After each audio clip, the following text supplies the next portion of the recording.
I am writing this under an appreciable mental strain, since by tonight I shall be no more.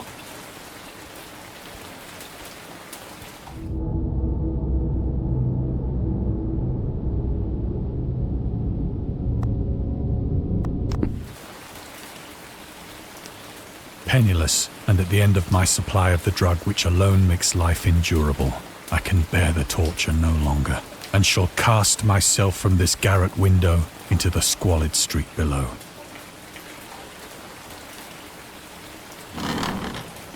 Do not think from my slavery to morphine that I am a weakling or a degenerate. When you have read these hastily scrawled pages, you may guess, though never fully realize, why it is that I must have forgetfulness or death.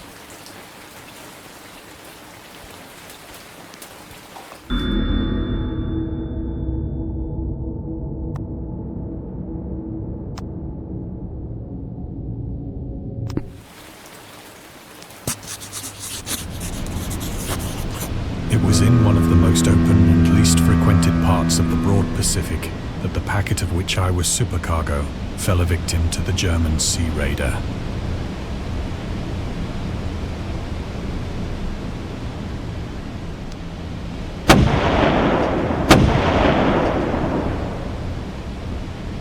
The Great War was then at its very beginning, and the ocean forces of the Hun had not completely sunk to their later degradation, so that our vessel was made a legitimate prize, whilst we of her crew were treated with all the fairness and consideration due us as naval prisoners.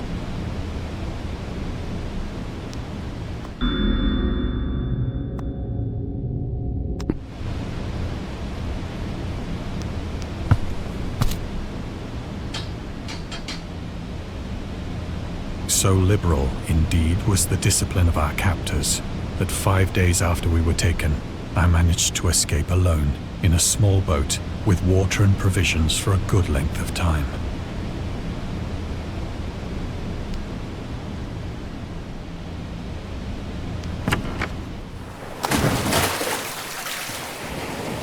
When I finally found myself adrift and free, I had but little idea of my surroundings. Never a competent navigator, I could only guess vaguely by the sun and stars that I was somewhat south of the equator. Of the longitude, I knew nothing, and no island or coastline was in sight.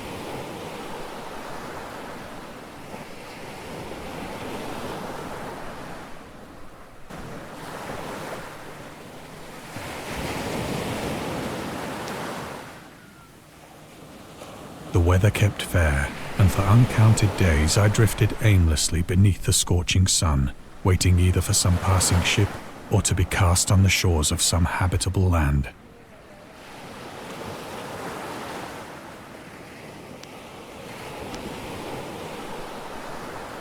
But neither ship nor land appeared, and I began to despair in my solitude upon the heaving vastness. The change happened whilst I slept.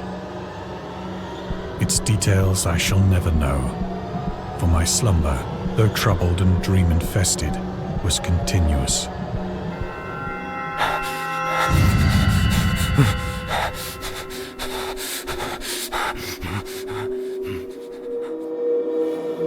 When at last I awoke, it was to discover myself half sucked into a slimy expanse of hellish black mire, which extended about me in monotonous undulations as far as I could see, and in which my boat lay grounded some distance away.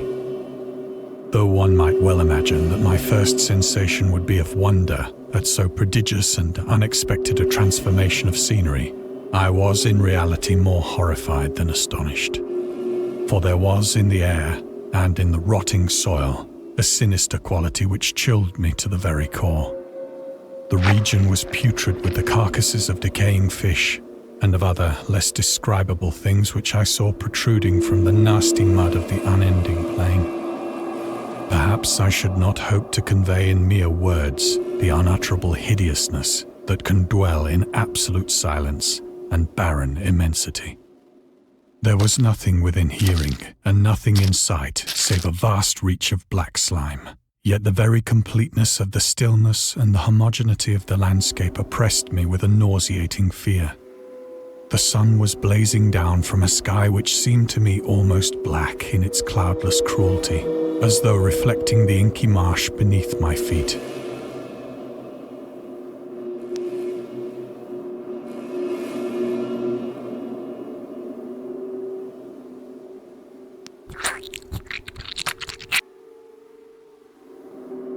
As I crawled into the stranded boat, I realized that only one theory could explain my position.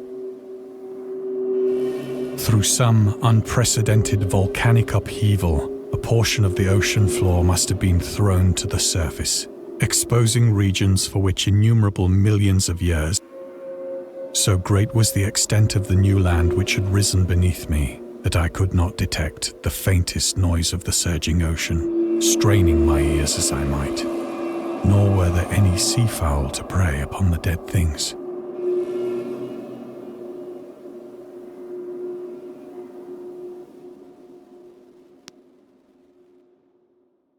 For several hours I sat thinking or brooding in the boat, which lay upon its side and afforded a slight shade as the sun moved across the heavens.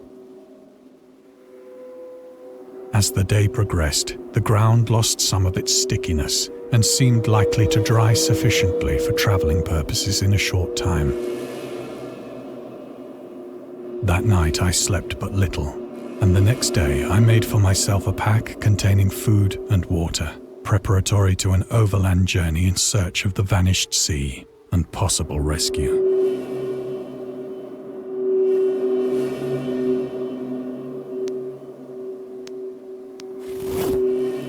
On the third morning, I found the soil dry enough to walk upon with ease. The odor of the fish was maddening, but I was too much concerned with graver things to mind so slight an evil, and set out boldly for an unknown goal.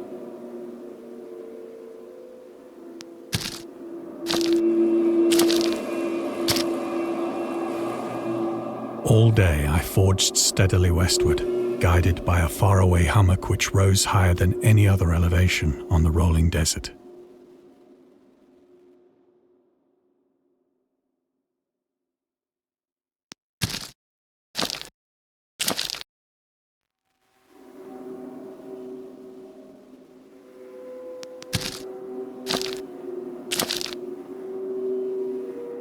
That night I encamped, and on the following day still travelled toward the hummock, though that object seemed scarcely nearer than when I had first espied it.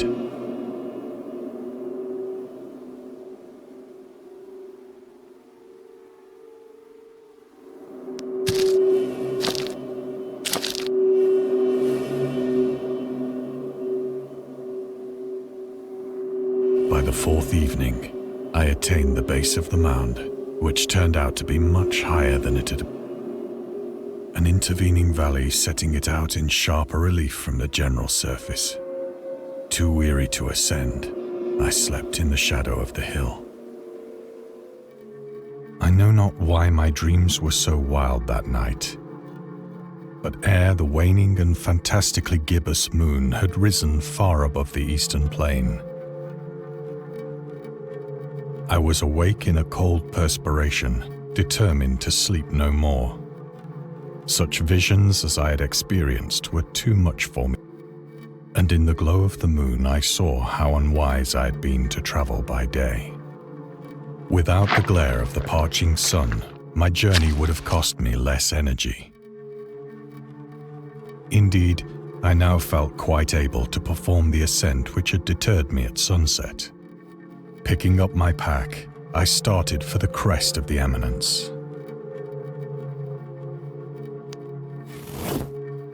I have said that the unbroken monotony of the rolling plain was a source of vague horror to me, but I think my horror was greater when I gained the summit of the mound and looked down the other side into an immeasurable pit or canyon, whose black recesses the moon had not yet soared high enough to illumine. I felt myself on the edge of the world, peering over the rim into a fathomless chaos of eternal night. Through my terror ran curious reminiscences of Paradise Lost and of Satan's hideous climb through the unfashioned realms of darkness. As the moon climbed higher in the sky, I began to see that the slopes of the valley were not quite so perpendicular as I had imagined. Ledges and outcroppings of rock afforded fairly easy footholds for a descent, whilst after a drop of only a few hundred feet, the declivity became very gradual.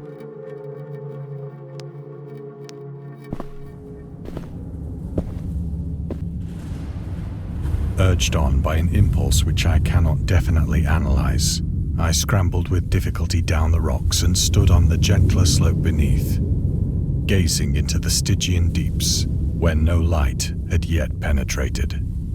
All at once, my attention was captured by a vast and singular object on the opposite slope, which rose steeply about 100 yards ahead of me.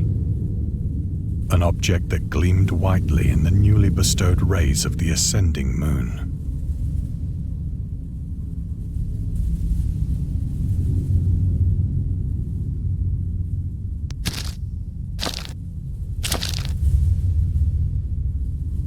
That it was merely a gigantic piece of stone, I soon assured myself, but I was conscious of a distinct impression that its contour and position were not altogether the work of nature.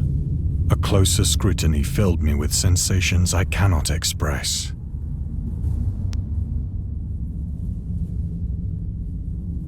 For despite its enormous magnitude, and its position in an abyss which had yawned at the bottom of the sea since the world was young, I perceived beyond a doubt that the strange object was a well-shaped monolith, whose massive bulk had known the workmanship and perhaps the worship of living and thinking creatures. Dazed and frightened, yet not without a certain thrill of the scientist's or archaeologist's delight, I examined my surroundings more closely.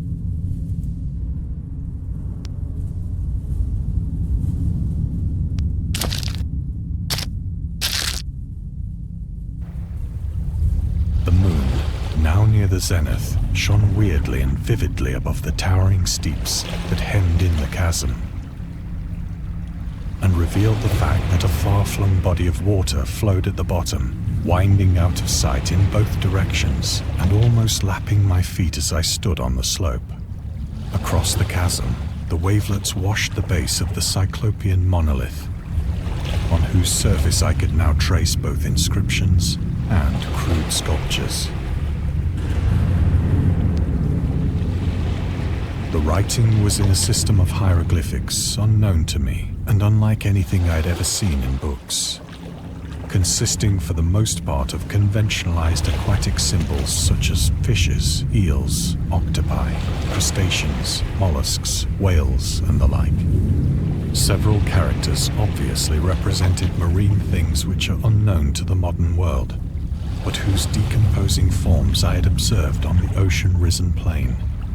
It was the pictorial carving, however, that did most to hold me spellbound.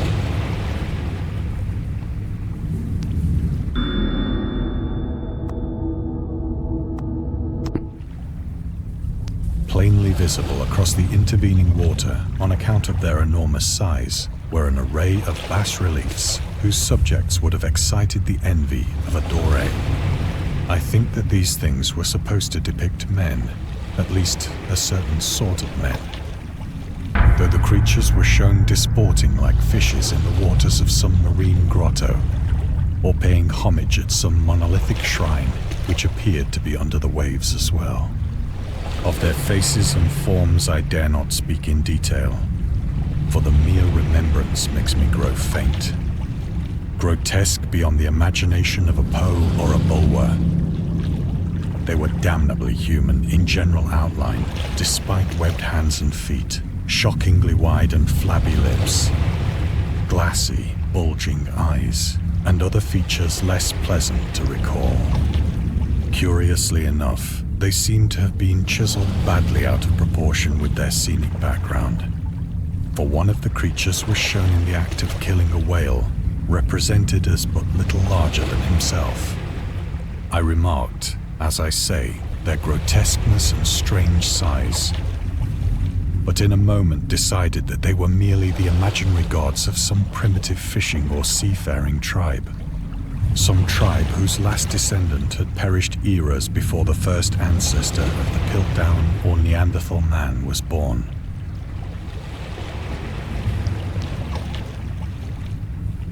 Awestruck at this unexpected glimpse into a past beyond the conception of the most daring anthropologist, I stood musing whilst the moon cast queer reflections on the silent channel before me. Then, suddenly, I saw it. With only a slight churning to mark its rise to the surface, the thing slid into view above the dark waters. Fiend-like and loathsome, it darted like a stupendous monster of nightmares to the monolith, about which it flung its gigantic scaly arms, while it bowed its hideous. I think I went mad then. Of my frantic ascent of the slope and cliff, and of my delirious journey back to the stranded boat, I remember little.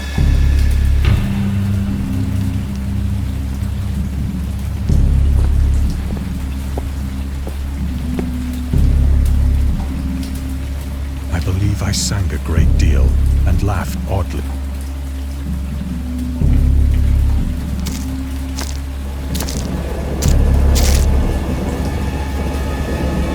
I have indistinct recollections of a great storm sometime after I reached the boat. At any rate, I know that I heard pearls of thunder and other tones which nature utters only in her wildest moods.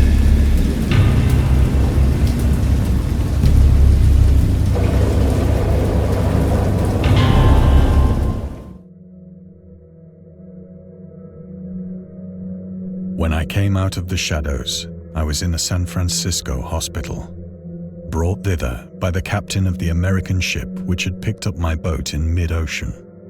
In my delirium, I had said much, but found that my words had been given scant attention. Of any land upheaval in the Pacific, my rescuers knew nothing. Nor did I deem it necessary to insist upon a thing which I knew they could not believe.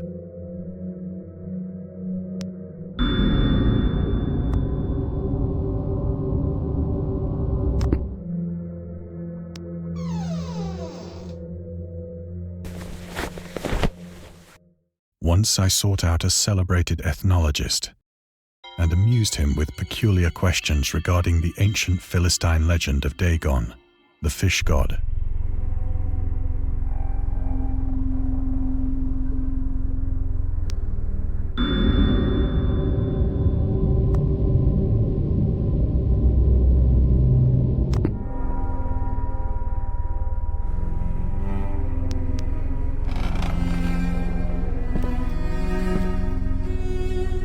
But soon perceiving that he was hopelessly conventional, I did not press my inquiries.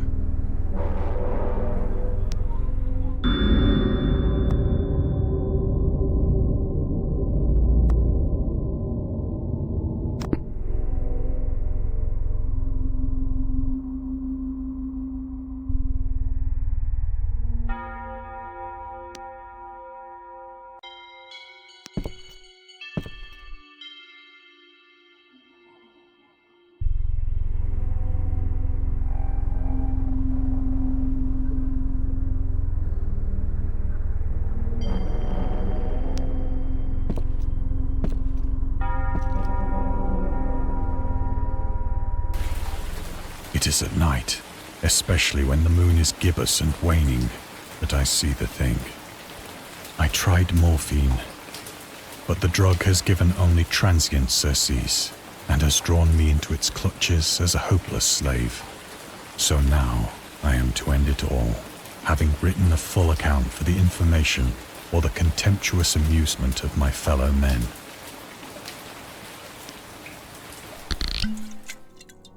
Often, I ask myself if it could not all have been a pure phantasm, a mere freak of fever as I lay sun-stricken and raving in the open boat after my escape from the German man-of-war. This I ask myself, but ever does there come before me a hideously vivid vision in reply. I cannot think of the deep sea without shuddering at the nameless things that may at this very moment be crawling and floundering on its slimy bed, worshipping their ancient stone idols and carving their own detestable likenesses on submarine obelisks of water-soaked granite. I dream of a day when they may rise above the billows to drag down into their reeking talons the remnants of puny, war-exhausted mankind. Of a day when the land shall sink and the dark ocean shall ascend amidst universal pandemonium.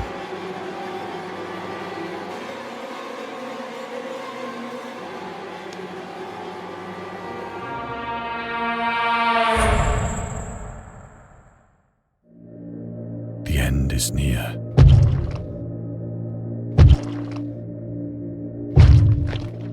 I hear a noise at the door, as of some immense slippery body lumbering against it.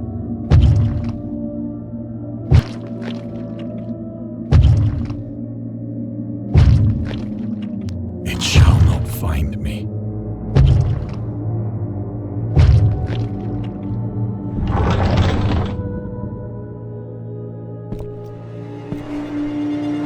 God, that hand!